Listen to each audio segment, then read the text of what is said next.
El presidente del Gobierno, Pedro Sánchez, vivió momentos de tensión en la comisión de investigación del caso de corrupción que acecha a su entorno. La senadora de UPN, María Caballero, hija del asesinado por la banda terrorista ETA, Tomás Caballero, fue contundente al tratar de obtener respuestas claras del presidente del Gobierno y de su relación con Koldo García, José Luis Ábalos y Santos Cerdán. Ahora quiero que nos hable un poco también de los que fueron sus compañeros de esa época, que se ha hablado mucho, de la banda del PSOE, Koldo, Santos, Ábalos y usted. ¿Eran estos cuatro los que se supone que es esta, que se llama coloquialmente así? ¿Cómo? ¿La banda del PSOE? Eso lo habrá puesto usted como nombre. No, yo creo... Dice No, yo no lo he puesto. no sé A muy ver, bien a qué se usted... refiere. Es que, a ver... Igual lo quiere negar ahora, pero yo creo que hasta usted se vanagloriaba de que se había recorrido España con su coche acompañado de 4 para buscar los apoyos y todo ese mérito que tuvo. Igual ahora ya quiere... De nuevo, señoría, usted parte de una premisa que hace imposible la respuesta, porque cuando yo hablaba efectivamente del PEYO fue de un proceso de primarias, claro, en el que yo regresé a la Secretaría General del Partido Socialista. En ese proceso le pregunto, bueno, en ese tiempo... Pero usted infiere luego otras cuestiones. No, ahora estoy hablando de ese tiempo de primarias. Entonces te decía, si eran estas personas los que le acompañaban, Koldo, Santos y José Luis Ábalos. Mire, a mí me acompañaron miles y miles de compañeros y compañeras que votaron. Pero en el coche no caben tantos, entonces, quiero decir, en el PSOE, ¿cuántos iban? Me está preguntando usted que cuántos iban en el pellón. Sí. ¿De verdad, señoría? Sí. ¿De verdad, señoría? Sí. ¿Vamos a estarnos toda la mañana hablando de quién iba en el pellón o no? No, toda la mañana no, solo un poquito. Pues, señoría, depende del día. Bueno, me alegro que se lo esté pasando bien, porque la verdad es no que... No es que me le pase bien, es que me parece una pérdida de tiempo. Por parte del portavoz del Partido Popular, Alejo Miranda, también se vivieron momentos de tensión debido a que el jefe del Ejecutivo eludió contestar con datos concretos. ¿Sabe, señor Sánchez? Me gustaría que hoy, cuando me mire y cuando responda sobre su corrupción, se acuerde que mientras algunas personas agonizábamos en las UCIs, sus compañeros de partido, sus compañeros de PEYO, su número 2 y su número 3, en quienes ustedes confió, estaban intentando hacerse de oro a costa del sufrimiento de muchas personas. Y por eso empiezo por ahí, señor Sánchez. ¿Se avergüenza usted de Ábalos, Koldo y Cerdán? Bueno, muchas gracias, señoría. Voy a... en fin... ¿Le hace gracia? ¿Le hace gracia que estuviera intubado? Usted habla de su corrupción... ¿Le hace gracia? Su corrupción... pido, por favor, responder. ¿Se avergüenza sí o no de Ábalos, Koldo y Cerdán? Es muy fácil, ¿sí o no?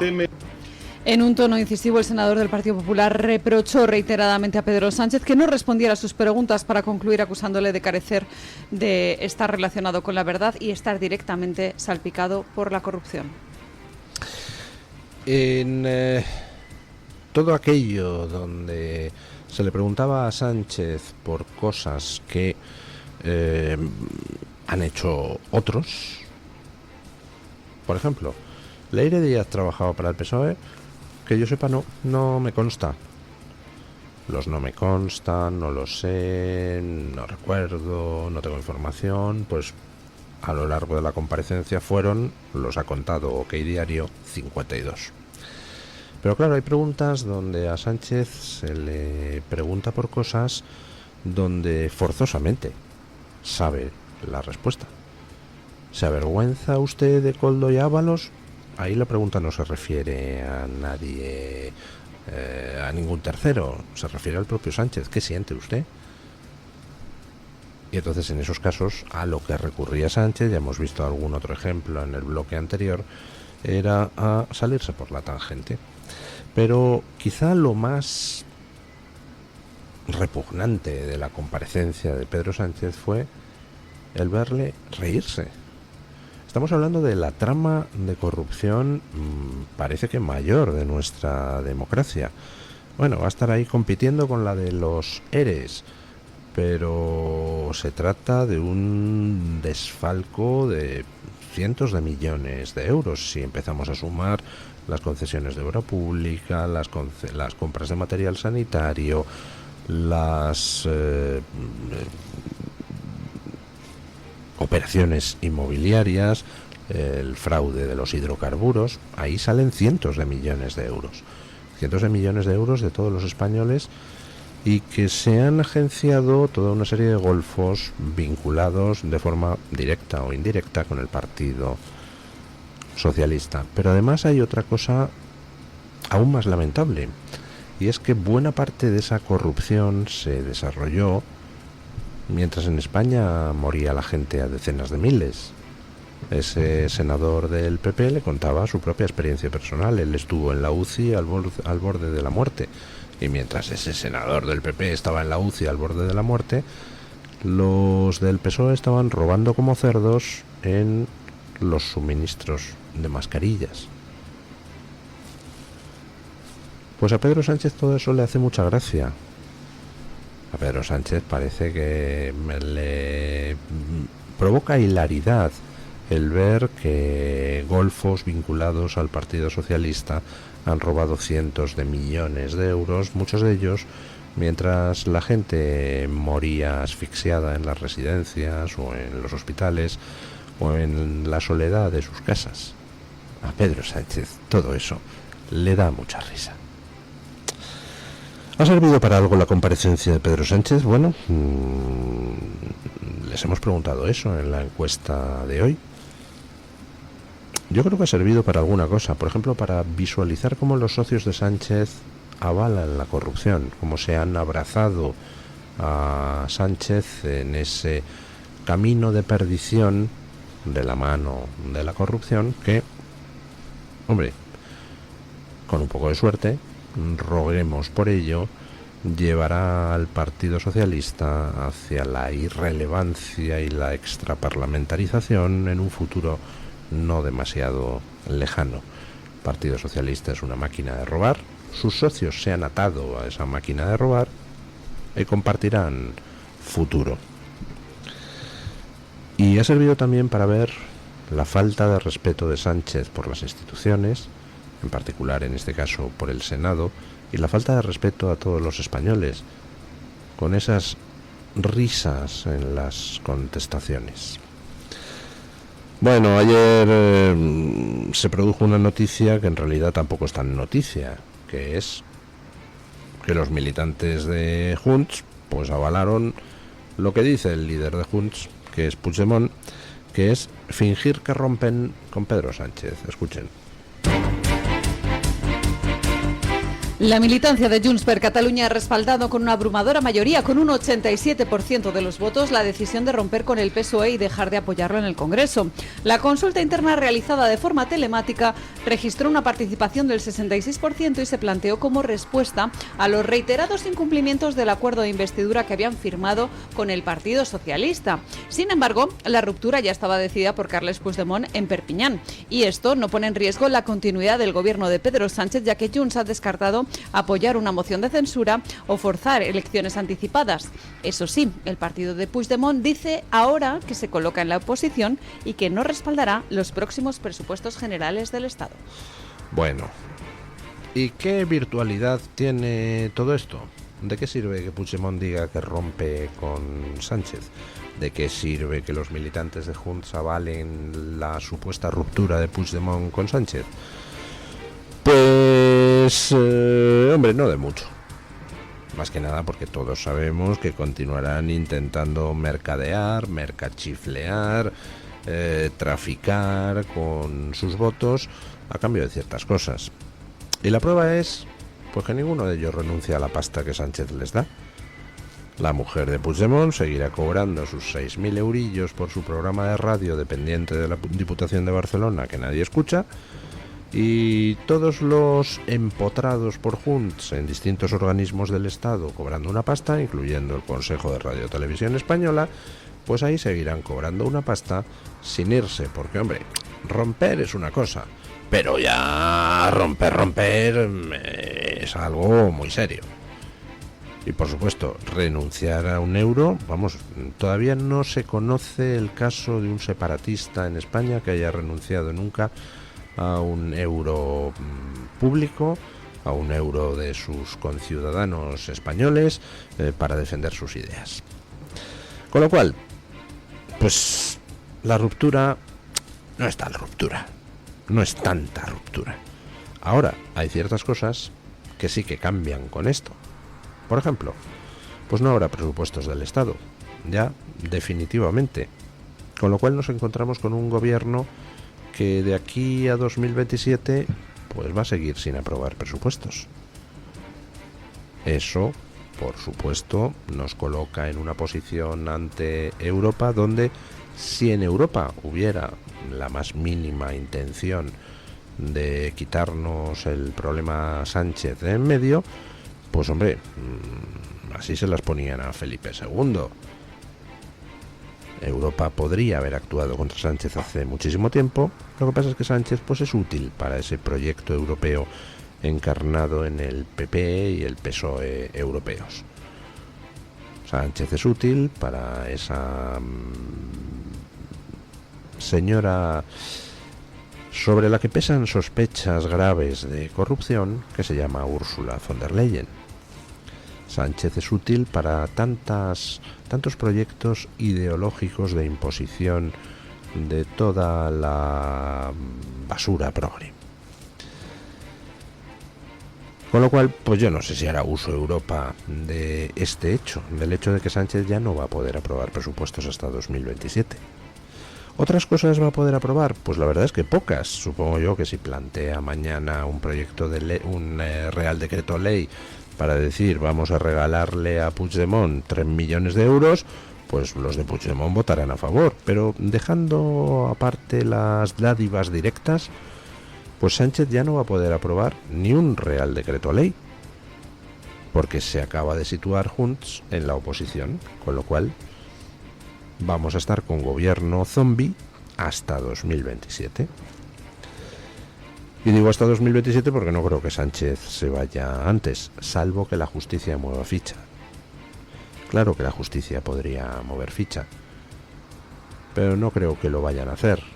Por desgracia, los altos escalones de la justicia no parecen demasiado ajenos a los intereses políticos de los partidos tradicionales, incluido el Partido Socialista.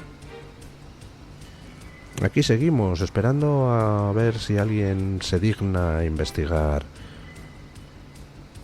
el posible homicidio involuntario por negligencia en el gran apagón que sufrió España.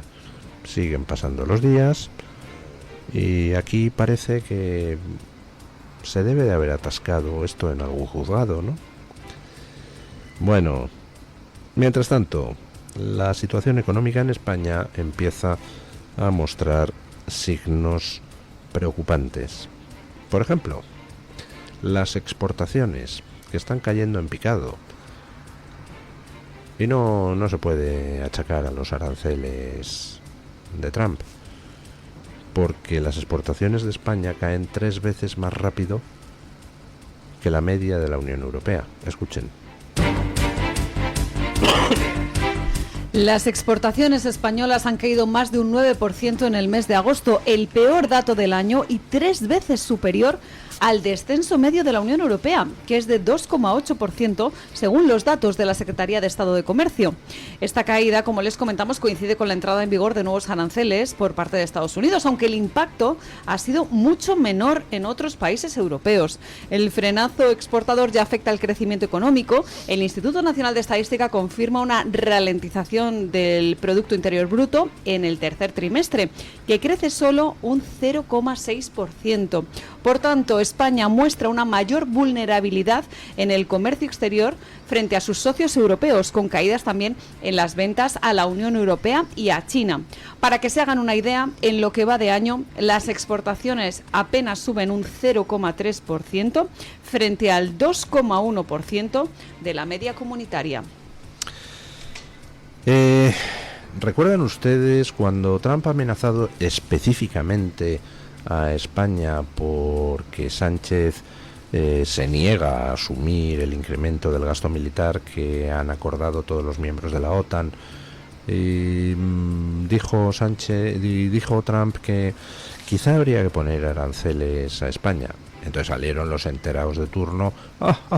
Trump no sabe que no se pueden poner aranceles a España porque España forma parte de un bloque común de comercio que es la Unión Europea, así que solo se pueden poner aranceles a la Unión Europea y no a un país específico. Y dices, ¿estos tíos son tontos o se piensan que lo somos los demás? Por supuesto que se pueden poner aranceles solo a España o principalmente a España. Tan simple lo tiene Trump como coger toda la lista de cosas que importa a Estados Unidos desde la Unión Europea y decirle a un asesor, márcame en esa lista cuáles son los productos que vienen desde España. Y a continuación decir, a partir de ahora, esta categoría de productos, esta categoría de productos y esta categoría de productos europeos tienen aranceles. Con eso está aplicando aranceles a Europa en su conjunto, pero si ha seleccionado previamente a qué productos o sectores se los aplica, pues entonces puede hacer más daño a un país o a otro. Así que por supuesto que Trump puede poner aranceles específicos a España. De momento, lo que no parece que eso haya sido el hecho, pero lo que sí es cierto es que los aranceles de Trump pues están haciendo a Europa perder dinero con respecto a lo que pasaba antes, que era que Estados Unidos pagaba toda la fiesta, y en España tenemos una situación económica pues no precisamente buena. Tenemos una situación económica más frágil que otros países y las exportaciones pues están cayendo a mucha más velocidad que en el resto de la Unión Europea, que de momento está sometida a los mismos aranceles que estamos sometidos nosotros. En España el gobierno se ha empeñado en implantar legislaciones que lo que hacen es entorpecer cada vez más la actividad empresarial. El gobierno se ha empeñado en ser más avanzado que nadie en todo eso de emplear la excusa ecologista para destruir la economía. El gobierno, con la inestimable ayuda del Partido Popular, se ha dedicado en Europa a aprobar toda una serie de legislaciones ecologistas que lo que han hecho es ir destruyendo uno tras otro el sector primario español, los sectores productivos industriales, el sector energético, y cada vez en España la competitividad es menor. Consecuencia, pues que nuestra economía, más frágil que las europeas, se resiente más que las economías europeas cuando alguien como Trump pues pone una serie de aranceles. Bueno, ayer en Pamplona, antes hablábamos en el bloque anterior de que hay una epidemia de ratas en Pamplona, y son de muchos tipos. Hablábamos de esa epidemia de ratas, de roedores, que está llegando a tal punto en la Pamplona gobernada por Bildu, que han entrado en un centro de discapacitados y han atacado a uno de los residentes en el centro. Pero hay muchas otras ratas en Pamplona. Por ejemplo, los encapuchados que ayer agredieron salvajemente a un periodista de El Español. El periodista José Ismael Martínez del diario El Español fue brutalmente agredido este jueves en Pamplona por encapuchados vinculados a grupos abertzales de ultraizquierda. La agresión se produjo mientras cubría una protesta ilegal en el campus de la Universidad de Navarra. A pesar de identificarse como periodista, fue golpeado y pateado en el suelo por varios individuos en la protesta filoterrorista.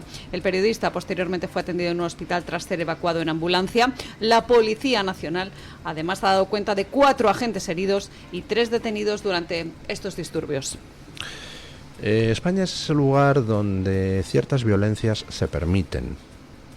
Para controlar a 40 personas con edad media bastante avanzada en Ferraz se envían 600 agentes, porque la sede del PSOE hay que protegerla.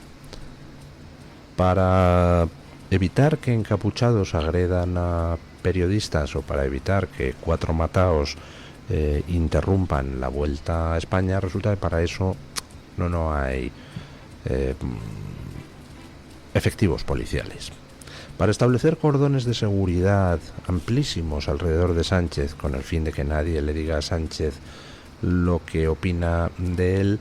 Para eso contamos con todos los policías que hagan falta. Para vigilar nuestras fronteras, pues parece que los dispositivos policiales no son tan abundantes. Ayer, pues un perfecto aquelarre en Pamplona, con hordas de encapuchados, pues quemando contenedores, agrediendo a periodistas. Ustedes son muy jóvenes y no lo recuerdan, pero yo sí. Yo sí recuerdo cómo se decía que ahora ya el País Vasco y Navarra y Cataluña están pacificados, gracias a que hemos cedido en todo a los que practicaban la violencia. Bueno, pues resulta que no hemos debido de ceder lo suficiente. De hecho, me preocupa que en la noticia que trae El Español, pues se hace referencia a que estos grupos de encapuchados pertenecen como a una facción más radical del mundo radical. Vamos, que en cualquier momento pueden reactivar cualquier tipo de violencia si les interesa. De hecho, en la noticia del Español se menciona que esta facción radical de los radicales de extrema izquierda separatista es partidaria de la vuelta a la lucha armada. Lo he dicho muchas veces, el problema no está en Pamplona, el problema no está en Bilbao, el problema no está en San Sebastián, ni en Barcelona, ni en Gerona. El problema ha estado siempre en Madrid. El problema han sido siempre los hijos de mala madre que desde el Palacio de la Moncloa, y ahí incluyo a los de todos los partidos, se han dedicado a usar el nacionalismo como argumento para que la sociedad española fuera tragando la constitución de un Estado autonómico artificial que nadie quería y que ha servido para que ahora nos robe una legión de cerdos en todas las autonomías, con un reparto entre los partidos. Esta es mía, esta es tuya, bueno, aquí hay un cambio, habrá que provocar otro cambio en otra.